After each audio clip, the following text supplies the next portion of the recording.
Hello, namaskar viewers. I am Sanjeev Pandya welcoming you to this week's episode of the Tax Talk with AJ right here on ITV Gold. This weekly show brings you all the latest and the greatest and all the updates that you really need to know when it comes to taxes, corporate taxes, personal taxes, and any and all taxes related matter. Before I go any further, I just want to let you know the show is sponsored by Science CPA Services, a full-fledged, complete professional accounting firm located in state of New Jersey, multiple locations. But wherever you are in the USA, you can contact them at 908-888-8900 or visit their website, sciencecpaservices.com, to have your taxes done right. That's what Science CPA Services believes, to have clients' taxes done right, and that's why they have a very large number of satisfied clients who continuously get their tax advice and tax returns filed. So Science CPA Services should be your point of contact for all your taxes matter. If you're in a business and if you're just a single owner of the business and you need virtual CEO, CFO, or payroll services or any other business related matters, virtually Science CPA Services can help you in that area also, so that way you can focus on a business. So for all that thing, Science CPA Services. With that note, I'd like to welcome Mr. AJ Kumar of Science CPA Services with over 25 years of experience, CPA, CVA, and MBA. He comes every week, he joins us every week to share his knowledge with us right here in the Tax Talk with AJ. AJ, good to have you. Welcome to the show. Thank you, Sanjeevji, and thank you for the kind introduction. You're very welcome because, one thing I want to add in my introduction is that Science CPA Services, of course, they have very knowledgeable and experienced CPAs on hand. The other thing they do very, very well, and I know through, the people who have experience that, is that if you or anyone in IRS tax audit situation, Science CPA Services, really looks into very, very, very professionally into that IRS tax audit matter, and they will do best to resolve the IRS tax audit for you. They have done it very successfully for their corporate as well as personal clients, but they need to review all the details, and they can advise you and guide you. And I know, AJ, I really want to give you a compliment for that, doing it, because you have made many of your clients very, very satisfied in resolving IRS tax audit. Oh, thank you. I appreciate that. Sure. And IRS tax audit is something that, whoever gets it, obviously they panic, they worry, and they get nervous, but don't get nervous. Immediately contact Science CPA Services and have them review it. With that note, in today's show, we're going to talk about IRS tax audit. What triggers IRS tax audit? What should you do? What should you not do?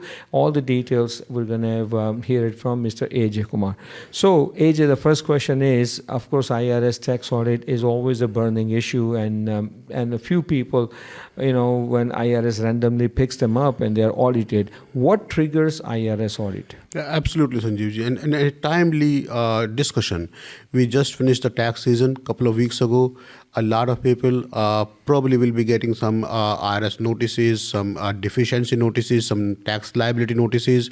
So one thing we tell all our clients, all our viewers, that please, if you have a notice, if you have a letter from IRS, the last thing you want is to ignore it. Please do not ignore it. Whoever filed your taxes, if you file your taxes yourself, read through the notice carefully, call the number given on the notice, find the number on Google, on internet.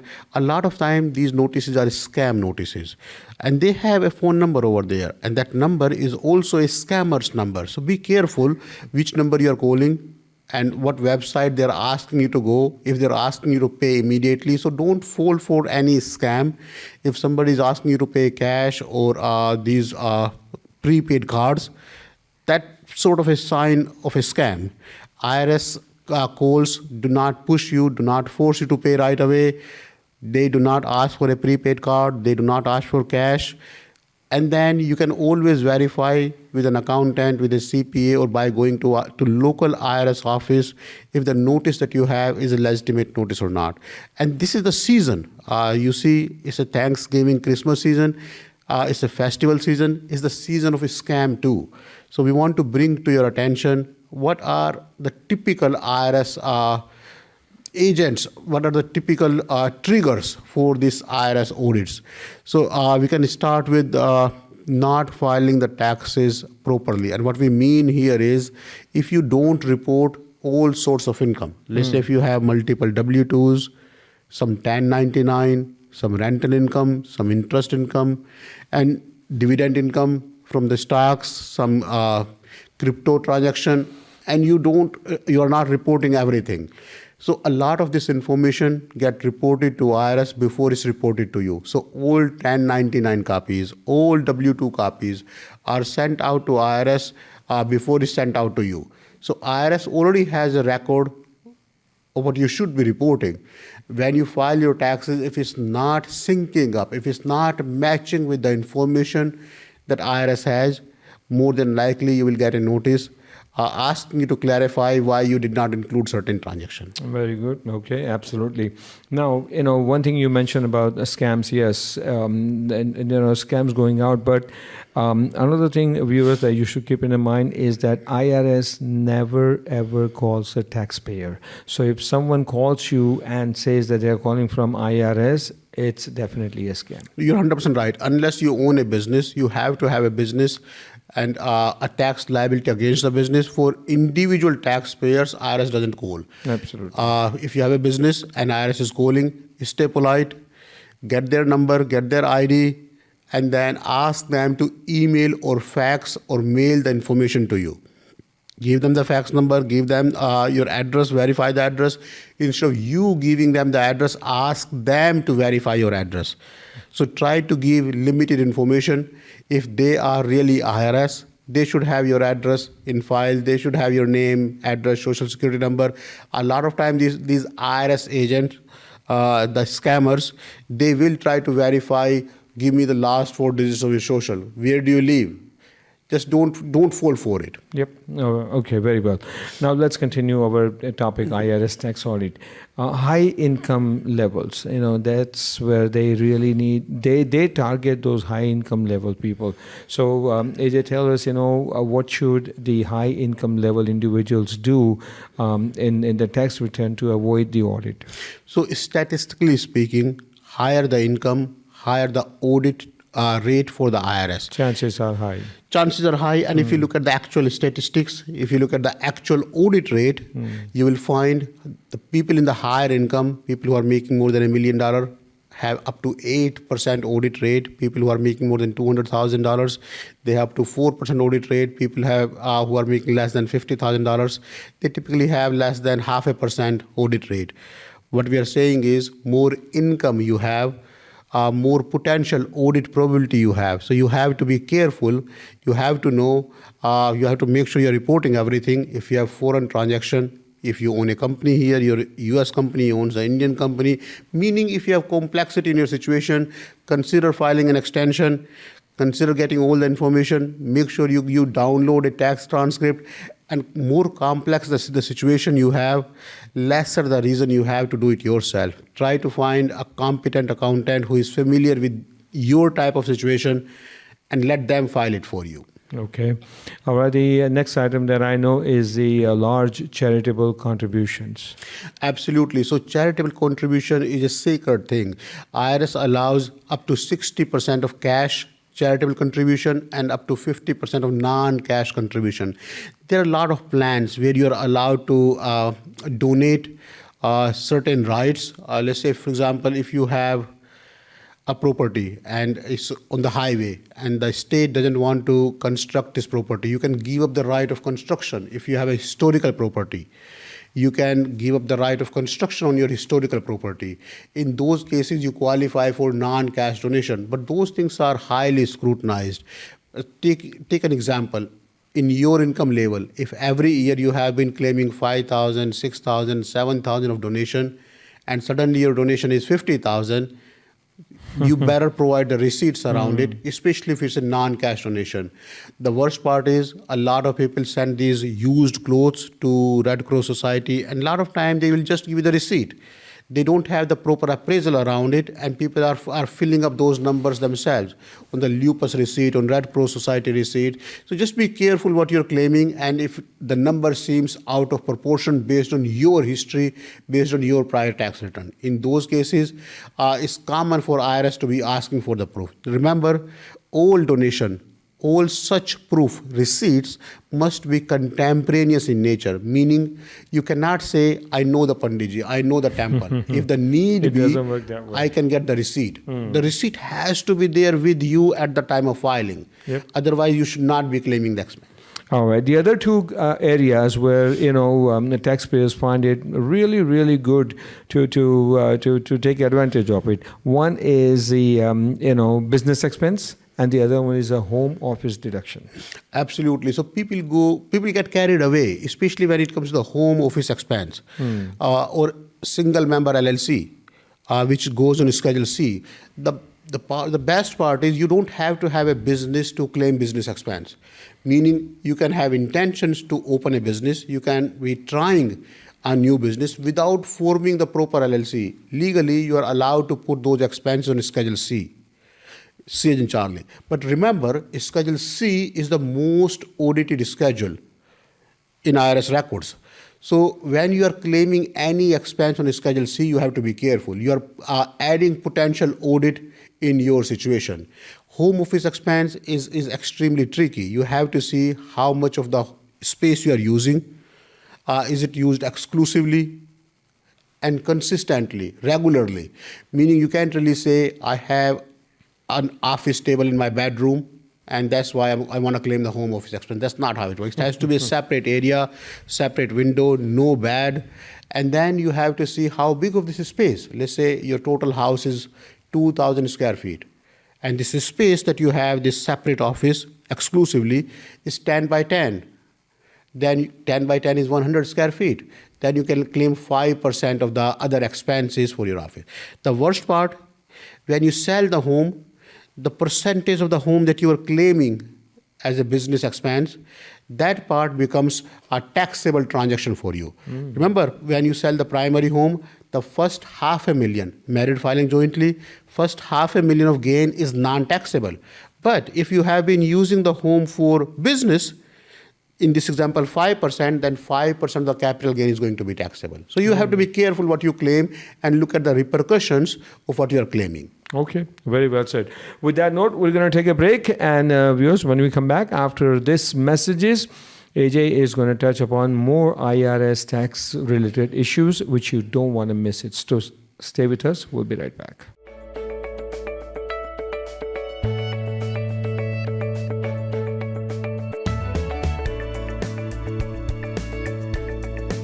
Hello and namaskar viewers, welcome back to the second half of the Tax Talk with AJ, and today's topic is really interesting. Today we're talking about IRS tax audit, but before I go any further, this part of the segment is proudly brought to you by Suhag Jewelers, one of the oldest and the most beautiful jewelry showroom right here on Oak Tree Road in Aislinn. They are known for their impeccable customer service. They are known for their reasonable prices of gold, silver, diamond, platinum, and most importantly, they are known for their beautiful collection of gold, silver, diamond, platinum jewelry, and their glittering and glamorous showroom attracts everybody. Once you go in there, you will definitely come out with a smile on your face because you will find that gold, silver, diamond, platinum piece that you would love, and each and every single piece is backed by authentic certificates. So Suhag Jewelers sponsors this segment, and Suhag Jewelers also brings you gold price of the week, and AJ has that gold rate. Absolutely, Sanjeevji. Gold price saw a lot of fluctuation today. Gold price had $100 fluctuation. It varied from 4040 to 4140. The spot price this evening was $4,127. We are expecting the gold price to hit $5,000 per ounce by next year. In next 12 months, people are forecasting gold price to touch $10,000 per ounce by 2030. So gold price still remains strong, and gold prices are expected to go higher. Gold investment, they say, is always a safe investment. So make sure you visit Suhag Jewelers to purchase your choice of gold or even a gold bar. You can visit their website, suhagjewelers.com. We thank Suhag Jewelers for being part of this Tax Talk with AJ right here on ITV Gold. With that note, let's continue our conversation. IRS tax audit. Before the break, AJ touched upon some of the issues that what triggers IRS tax audit. We'll continue that conversation, and also AJ is going to tell us how to avoid IRS tax audit. Obviously, you cannot avoid IRS tax audit by not filing your tax return, right? That's not the way Absolutely to not. avoid it. Absolutely not. If you don't file it sooner or later, IRS will catch up to you. It's a matter of time only. So the IRS has 6 years to get back to you from the date of filing. But if you don't file, that 6 years is not starting. Meaning if you file 3 years late, they have 9 years. So unless the filing is done, the clock is not starting. But before we go back to our IRS audits, we want to let our viewers know that now the gold buying has no restriction. Prior to 1974, people were not allowed to buy any gold. The gold ownership was illegal between 1933 to 1974. Even now, if you are importing gold over $10,000, you are supposed to let the custom know. Okay. If you are buying gold over $10,000, we see it as a reportable transaction. The jewelers will report this transaction as a cash transaction. We still see gold as a form of cash. So if you are buying gold for more than $10,000, that transaction will automatically, without you knowing it, be reported to Treasury. Well, without you knowing, in a sense, when you purchase that from jeweler takes all the information, and once they take information to add into system, it immediately goes to IRS. But there's a CTR around it. It's more like cashing a check of 10,000 or more, or paying somebody more than 10,000 in cash. There is a cash transaction report that they are supposed to file automatically. The system is supposed to file, and a lot of jewelers file this CTR if you are buying more than $10,000 of gold. Wow. But there is no limit on the amount of gold that you can own now. There's no limit. Yes, true, AJ. Gold has become a very attractive commodity, and so is silver. Silver is also doing very, very well. So these are the two very interesting commodities. Anyway, let's come back to IRS tax audit. How to avoid IRS tax audit in the real sense? So just be careful. Report everything. And you say, a lot of people ask us, what's the limit on donation? What's the limit on medical expenses? IRS is not comparing your file with your neighbor's file. IRS is comparing your file with your file. IRS has history on you for multiple years. So just be consistent. Don't go out of your way. Make sure you report all the income. More income you have, higher the chances are there for your audit. More income you have, more reasons you have to hire somebody to do the right thing. More complexity you have. Let's say if you have a lot of companies, lot of K1s, oil and gas investment, preservation, historical society type of investment. More complexity you have, please find somebody who knows what they're doing. If you have foreign transaction, you have to have somebody who understands the foreign transaction. You need to file the FBAR, FATCA. There are huge penalties. If you have gift given or gift taken, make sure you're reporting it on separate forms. There's a separate form, 709, that you're supposed to file when you have gift given or gift taken. Please remember, gift filing belongs to giftor, person who is giving the gift, not the person who is receiving the gift. But make sure you're keeping it clean, keeping it sane, and then keeping every number in the limits based on your situation. Oh, wow. If somebody gets a $400 million jet, would they be paying a tax on it? It's a gift. Well, again, the US system says the gift responsibility belongs to giftor, the person who's giving the gift, not the person who's receiving the gift. Okay. So, in theory, I'm not advocating the transaction. I'm not saying this is the right thing to do. But in theory, if somebody is receiving a plane for $400 million, the person who received the gift has no gift filing obligation. Even though it's a president of the country, and then after that they're going to use it for personal use, still no taxes. Personal use or business use has nothing to do with it. Nothing to do with it. And at least in theory, being the president or not being the president has nothing to do with it. But I mean, again, who am I? I'm a small-time accountant. The way I see it, receiving the gift is not a taxable transaction. That's your modesty to say that you're a small-time accountant. Folks, he's not a small-time accountant. He's a very, very busy professional CPA, manages Science CPA services with almost 100 employees here and in India, and does, tackles all the difficult, complex tax matters when it comes to corporate and a personal. Let's continue this. AJ, there are a couple of very hot, pointers that I really want you to shed some light on it. Quickly, we're going to move on to it. One of the things IRS, to avoid IRS tax audit is aggressive and undocumented documents, right? Do not even try to go in there, and don't try to, be smart and put those expenses. Absolutely. So if you have an aggressive tax stand, make sure you have the proper documentation around it. You don't want to have a claim on your tax return that cannot be justified. More aggressive the claim is, let's say if you are claiming captive insurance, or if you are trying to amortize the fertility of the land. Land typically is not amortized. But the fertility of the land can be amortized if you have the proper report. If you can justify that I have a farmland, this farmland is fertile, but this fertility will go away in 5 years, and you have documentation around it, then you can claim an amortization against the fertility. If you have historical preservation property that you are trying to give up the right to construct, and now it's a non-cash donation to the township, make sure you have proper documentation. Somebody certified in their field is giving you this documentation that you are claiming on your tax return. More aggressive the tax stand you have, better documentation you need to justify it. Okay, very well. Quickly, we're going to go on, like I said, touch upon some of the important issues. One of the main reasons to avoid IRS tax audit is they say, use a tax software or use a professional. But let me just tell you, you can use a tax software. No one says no to you. Obviously, you don't want to use an accountant. You can use a tax software. But tax software will always not tell you what are the legitimate deductions that you can get depending upon your income and a tax bracket and all the scenarios. And especially if you and a spouse are in a high earned income category, then strong suggestion is to use professional. It's just a fraction of a cost that you're going to be paying to the professional accountant, but at least they will review it, and at least you will be able to get the deduction that you are eligible for to save tax liability. Am I right, AJ? 100%. There are two different issues. So using a tax software is a very good idea instead of doing it manually. Instead of trying to use the pen and paper to do the taxes, using the software will help you do some calculation automatically. But at the same time, tax software, most of these softwares are question based. They will ask you a question, you give the answer.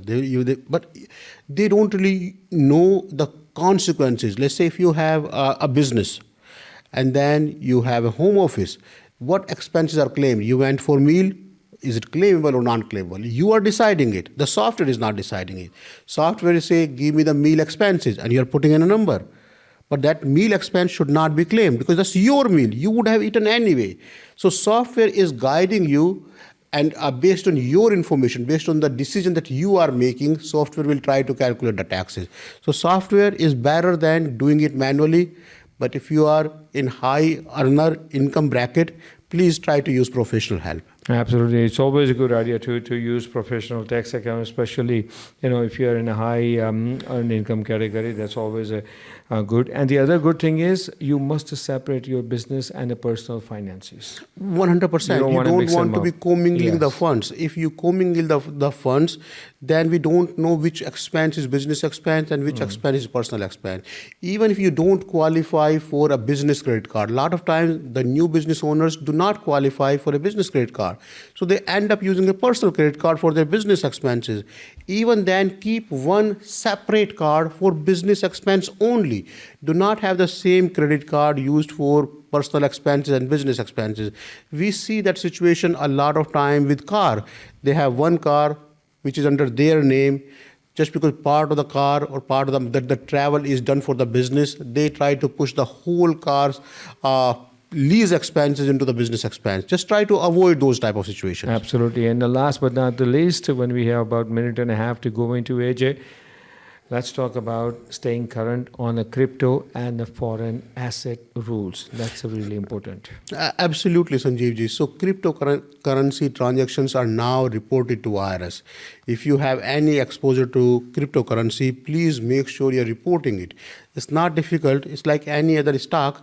You have the capital gain, you pay the capital gain taxes. If you have capital losses, you claim the capital losses. But if you have cryptocurrency, the problem with cryptocurrency transaction is a lot of people feel that nobody will find out, and that's not true anymore. For last 2 years, IRS is getting the cryptocurrency transaction directly reported into the system like any other 1099. So please try to stay on the right side of the law. You don't want to be found that you knew about it and you did not do the right thing. Absolutely. Thank you so very much, AJ. With that note, we come to an end of this week's episode, the Tax Talk with AJ. But in the end, a very important message I want to share it with you is that now we are, getting into month of November. By the time you watch the show, November will be here and November will be coming. But now we are in November. Let's assume. So we have November and December, 2 months to go into this year, 2025.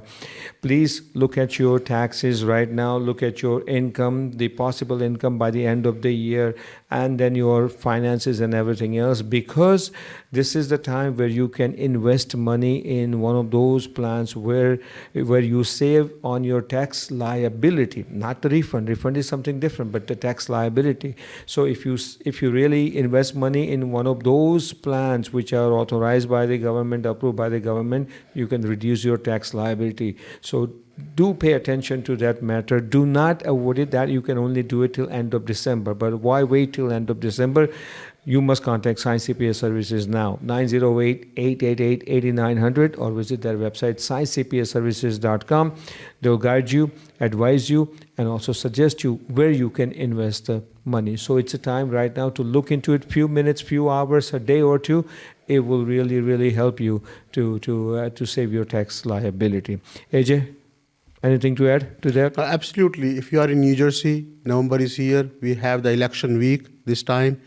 Please go out. Make sure your vote counts.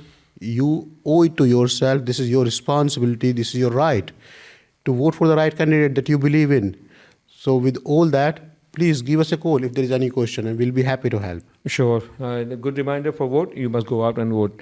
Until we meet again, same place, same time, I'm Sanjeev Pandya, wishing you all happy and the tax-free days ahead. AJ, once again, thank you so very much for your time. My pleasure. Thank you. See you all. Take care. So long.